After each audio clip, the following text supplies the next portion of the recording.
always aspired to be, warm and welcoming to everyone, but we recognized that there was still work to do. So in May, when Force of Nature rolled out, we did it specifically, we committed ourselves to educating, inspiring, and celebrating women in the outdoors, and while doing so, we were sharing their stories.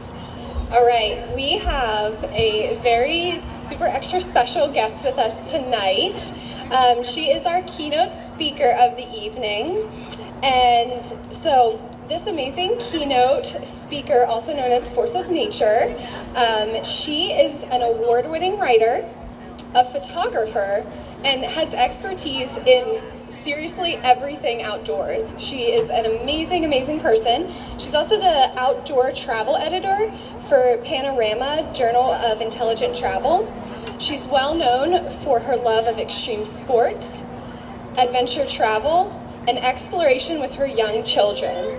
So join me in giving the warmest welcome ever to Leslie Hsu Oh. No matter where I've moved or traveled, I always find my bearings at a REI store. This is my community and my family, so I am absolutely thrilled to be celebrating women in the outdoors with you all tonight. I'm going to read something from a work in progress and also read something that's published so you can get a flavor of the kind of themes that I like to write about. And then I'll talk about how and why I take my kids on some crazy adventures in the outdoors. And finally, at the end, I will raffle off some of the gear that my family and I love to test. So, and there's some yummy smashmallows that we'll have a lot of extras over here, so please come and visit with us after the talk. Oh, finally, I forgot to mention that I am also raffling off a personal gift. It's some greeting cards that my mother, who has passed away at this point, but she was a fabulous ink drawer, and she did these greeting cards of wildlife. Okay, so I'm going to start with a story that I'm working on currently with Outside Magazine. Has anyone done the Chilkoot Trail? It crosses between Alaska to Canada, and this is the famous picture of the gold rush stampeders that, carried 1,000 tons of gear over this pass. Nobody? Oh my gosh. I hope you guys do it after you hear my story. Okay, so if you see the map on the right, there's it's a 33-mile hike, and it takes people like 4 or 5 days to do it. So the story begins at the red circle part, which is the pass. That's the part that crosses between Alaska to Canada. And it's called The Couple in Trouble. As midnight approached, mist descended on the narrow Chilkoot Pass that cuts through the Alaska Coast Range. It swallowed up the mountains, then worked its way down the steep sides of the pass, strewn with granite boulders that had once partied with decadent glaciers.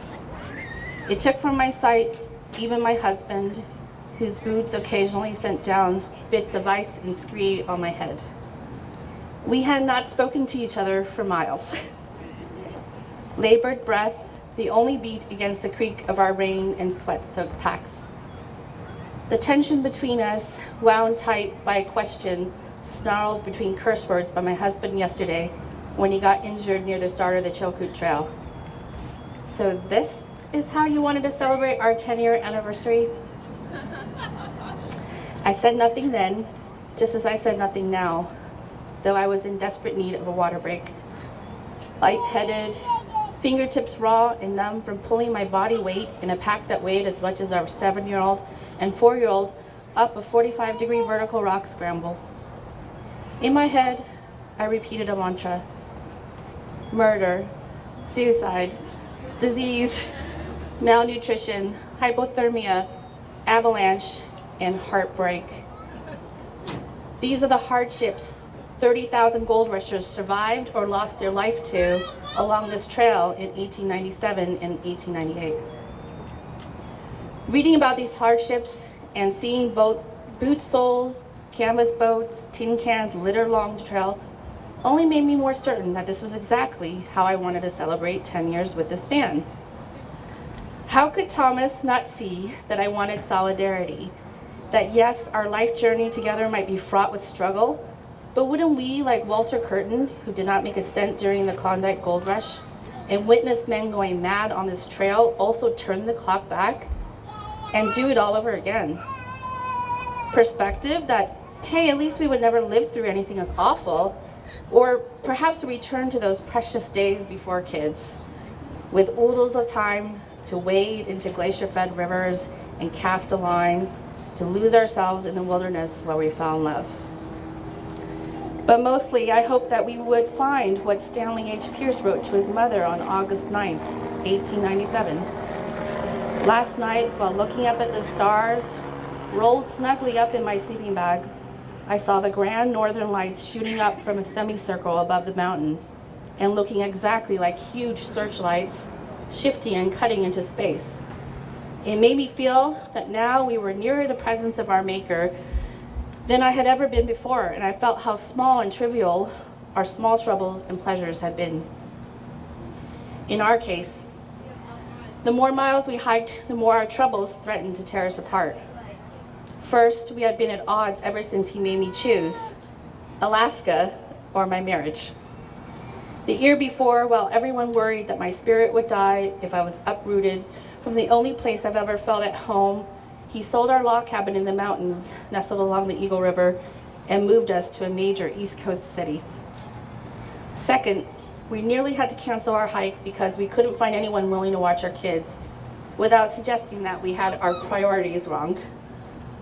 And third, because he resented me for being tempted to choose Alaska over him, and I resented him for giving me an ultimatum, we didn't train together or coordinate our gear. As I reached the gas engine winch, an important example of gas engine technology used to haul gear up the pass, I collapsed. Not so much from the physical pain, but rather the emotional.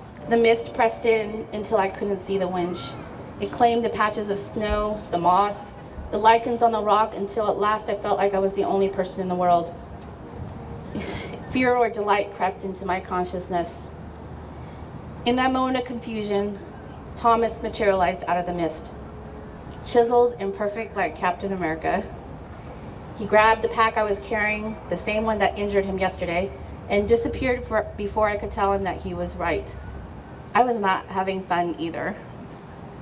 When I found the strength to continue towards the summit, I realized that Thomas, despite injuring his back the day before and nursing several water blisters on his swollen feet, had been hiking one pack up at a time. An old men's North Face pack from my backpacking days in Europe, which did not fit him, and a Granite Gear award-winning pack which he spoiled me with on my birthday. Before I could understand the significance of both of our sacrifices, I heard, "Are you okay?" Two hikers appeared like a mirage.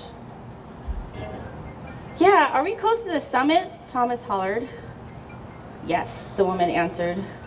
"Where are you guys heading?" I asked, happy that we weren't the only fools who had underestimated the difficulty of this 33-mile hike. The man chuckled. "We are Parks Canada wardens out looking for you." We had all the right gear. We were younger than most of the hikers we've seen so far on the trail, and we were experienced long-distance backpackers. This was so embarrassing.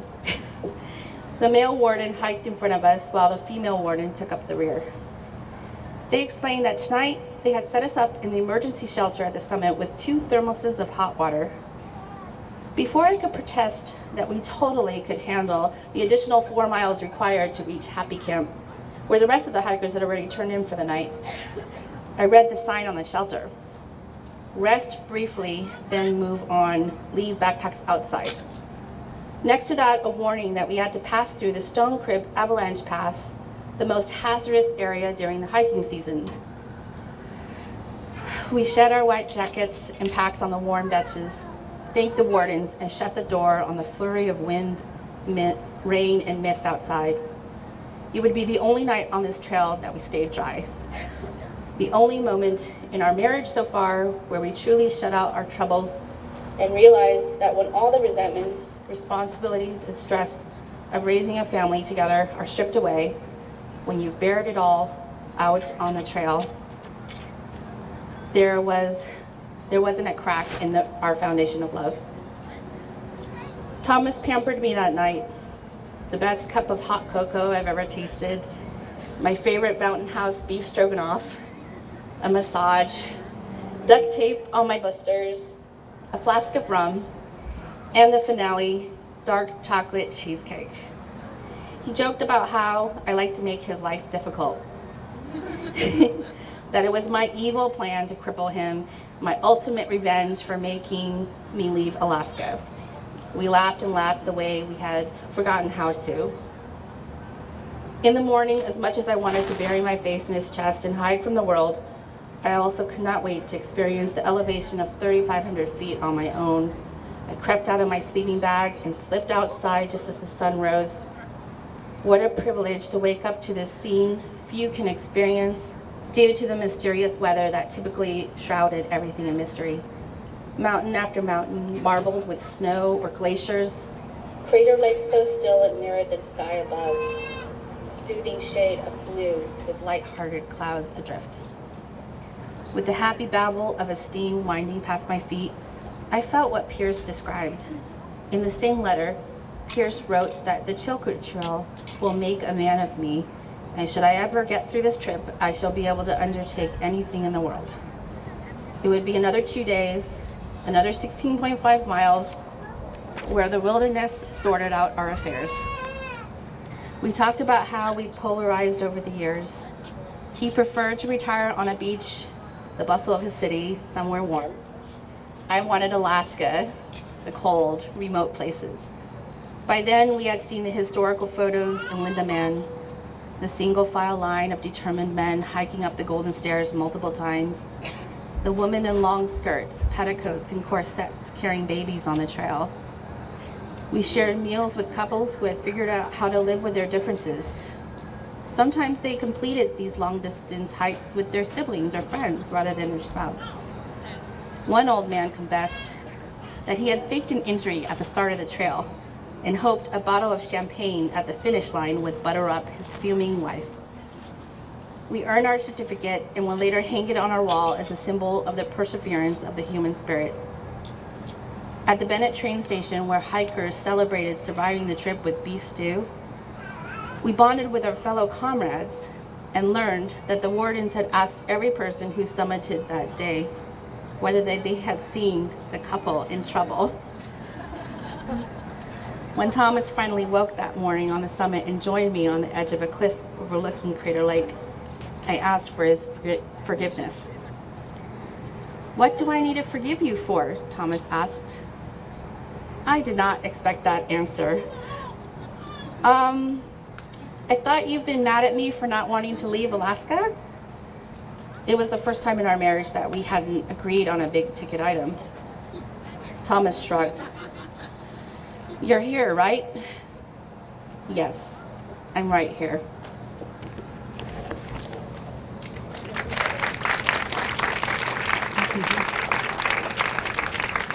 Okay, I opened with this essay because from what I've experienced, women, especially wives and moms, I feel like they're the ones that always have to plan the vacations for the family and, the trips, the healthy outdoor activities for the family. And so we're dealing with a lot of different personalities, different ages, and also different abilities. So my mom was a photographer and a journalist, and she handled this by taking us to all the national parks in the United States and Canada. She would walk into the visitor center and ask the first ranger that she saw, "What's the most dangerous thing we can do in your park?" So it was brilliant because we thought she was like badass.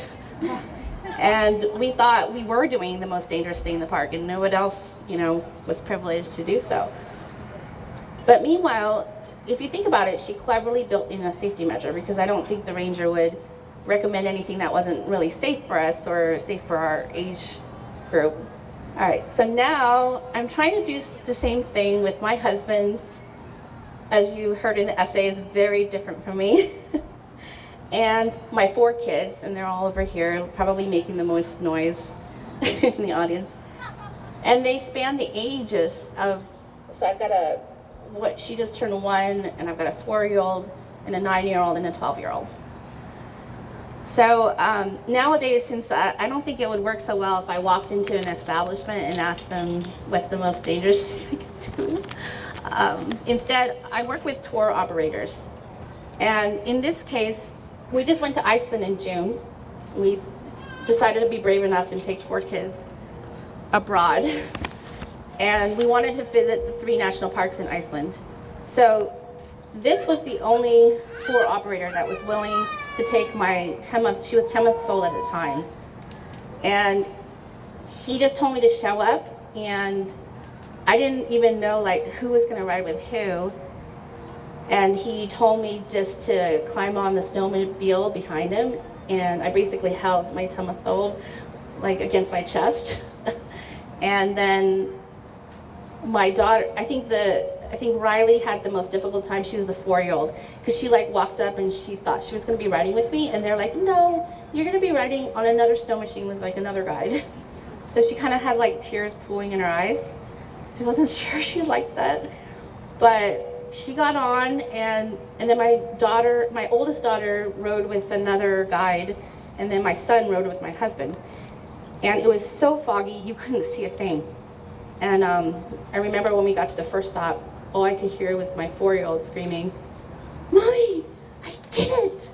I snow machined!" And this is a national park. I can't pronounce the name, so I put the name in the slide. But it is the largest ice cap in Europe. And underneath all that ice is actually like a dozen volcanoes and a lava field. It's kind of cool. So before I tell you how I put together an Iceland adventure that would satisfy all of us, let me explain why I take kids on adventures like this. So I've got a story coming out in Conde Nast Traveler soon that is titled "Why Kids Should Be Taken on Adventures." So here are some of the highlights from that story. So does anyone know where most people get injured? The kitchen. Okay, anything else? Anybody? Where do you think people most get injured? Cars, I heard cars. That's a good guess. Yes, right outside their front door. So there's a study by Dr. Barbara Haas. She's a trauma surgeon, and she discovered that most people get injured less than 10 miles away from their home. Okay, so I got another question. For Americans who travel abroad, what do you think is the main cause of death? Traffic accidents. That's a very good guess. Anybody else? Heart attack. Very good. So yes, 74 to 80% of deaths are from natural causes, and then 18 to 24% are from injuries, and the most common injury is road traffic. So the first lesson for me was to try to create me and you time, and this is a quote that I'm taking from my 4-year-old, because that's what she calls it. So this was me and you time with my husband. So it was really difficult actually to find childcare, but when we did, it was really worth it, because we were able to drive 2 hours out of the city to this really remote area of Iceland and go fly fishing. And the thing that I loved about it was that we didn't run into a single soul that day. And I guess this company, Fish Partner, they have certain rights to different fishing areas, and so nobody else can fish there. Yeah, it was pretty cool. And so here we are fishing at the base of a waterfall, and I don't know if you can see my husband, but he's like right up at the bottom of the falls, and he said it was so hard to see that the water was just like splashing up in his eyes.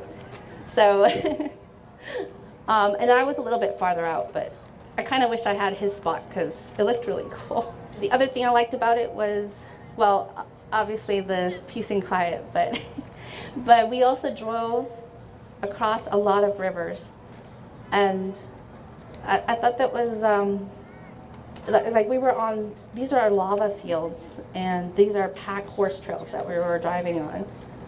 So that felt, I don't know, metaphorically, like we were crossing a lot of rivers to be able to spend, that we were celebrating our 15th anniversary. So the other thing that, this is a moment that I really loved, where we went glacier kayaking, and I got to have me and you time with my son. So he's in front of me there in that kayak, and then my husband was with my oldest. And as you can see, there's nobody around us because we were so slow that everybody was like ahead of us. And part of the problem was that my son decided that he was too tired to paddle. So he wanted mommy to do all the work, and I was like, well, we're a team, so if you're not paddling, I'm not paddling either. So this was a great moment for us because, you know, he was really frustrated, and then we were suddenly like out on this beautiful place with these huge icebergs all around us, and it was just the two of us. And so we started talking, and that was nice. We talked about things that, you know, he wouldn't normally talk about with his father, and it was a really bonding moment. And at one point, finally, we heard a scream, and my oldest is gonna come up and talk about what that scream was about. But that's kind of what, suddenly he just picked up a paddle and he started paddling. And so I think that was a great moment for him to realize, like, you know, we're not gonna get anywhere if you don't work together. So I interviewed all my children, and you're gonna hear from the girls in a minute, but I asked them what was like their favorite moment of Iceland. My son actually said it was horseback riding. So this was the first time that he ever rode a horse, so that was exciting. But he said that he really enjoyed talking to his horse. And I think that what made this memorable was the fact that once they put all of us on a horse, so my husband was on a horse, I was on a horse, and then my oldest and Ethan, like, there was no way I could help him. And I could hear both Kira and Ethan like yelling for me, like, Mom, help me. And like, the minute I got on my horse, she just took off. And my husband too, his horse took off. So there was no way we could help our kids. And I think that, like, normally I would just step in and help him, but both of them were like, help. And then we just heard their voice like this. And we didn't see them till the end of the entire tour. So they were really on their own. They had to figure out what to do. And so I think that was really an empowering moment. Okay, Kira, are you ready? So Kira's my oldest. She's 12. Do you want to talk about what you learned from our adventures in Iceland? Well, I learned that having the right gear is important because that scream was a couple. They flipped a kayak because they were goofing off. And in the end, they were all dry because they had the right gear. They had a water suit, waterproof socks, a dry suit, gloves, and rain boots. So the kayak tour guide found a ice cave, and we were allowed to go in one at a time. So the ice cave had like a crack in the top, and like water, like raindrops, or like the ice cave was like melting, so like water came through the top. I have a GoPro, and I'm so mad that I forgot to like check it before we went on 2 adventures. One is like the kayaking, and the other is the snowmobiling. My GoPro was dead, and I didn't have time to charge it before we went on the adventures. Yeah, so she learned a lot about how to prepare prepare your gear, and check it. So she actually, the snowmobile was the day before the kayak, and she checked, the first day she forgot to charge her GoPro. She was so pissed. The second day she did charge it, but for some reason, I think the plug turns off when you turn the lights off at the hotel, so it didn't charge. Yeah. So that's what she learned, a big lesson about making sure your equipment's working.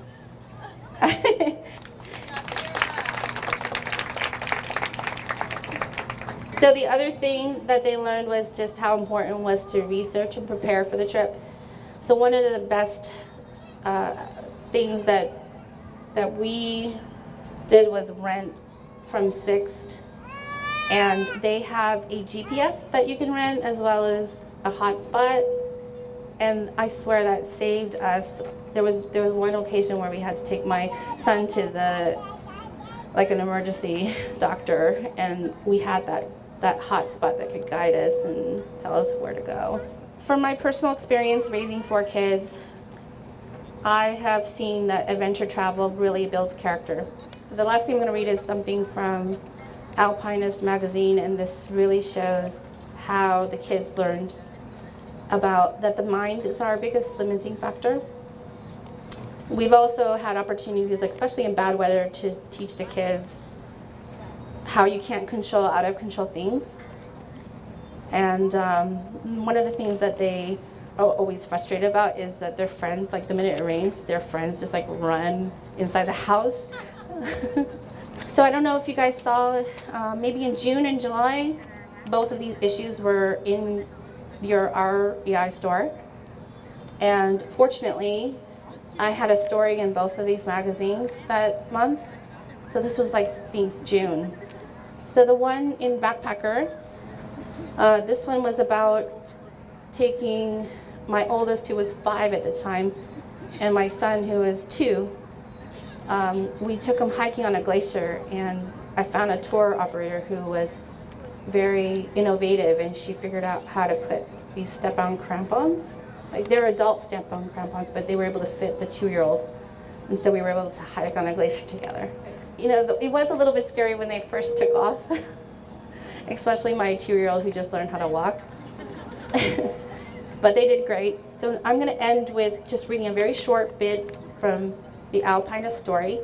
And if you're interested in hearing the rest of the story, REI was nice enough to purchase several copies. I only have 10 copies, but if you'd like to have a copy of that story, please come and visit with me at this table. I'll be happy to give you one.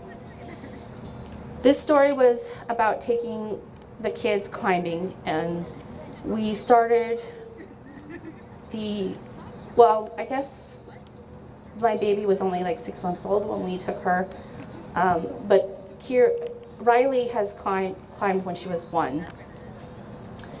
So, and it's an important story for me because it's going to be part of this memoir that I'm working on. So if you're interested in that memoir, it's kind of about how nature helps us make sense of this messy world. And so let me read really quickly from this. The context that I want to give you is that we were going on this hike with their snowboard coaches. The coaches eyed the rising river nervously as Kira and Ethan used EDRs to aid past the first 6 feet of blank schist to reach the start holes. Neither of them seemed to mind the temperature or the difficulty of the climb. So Joe is their snowboard coach. Joe said, "If you checked your harness, rope, carabiners, and your belay device, and you know your partner well, you should have no fear of hitting the ground. That's an irrational fear. We know all the systems are in place, and it's safe. So how would you apply that to snowboarding?" Then Kira says, "Being afraid at a competition to do a trick I've practiced all season?"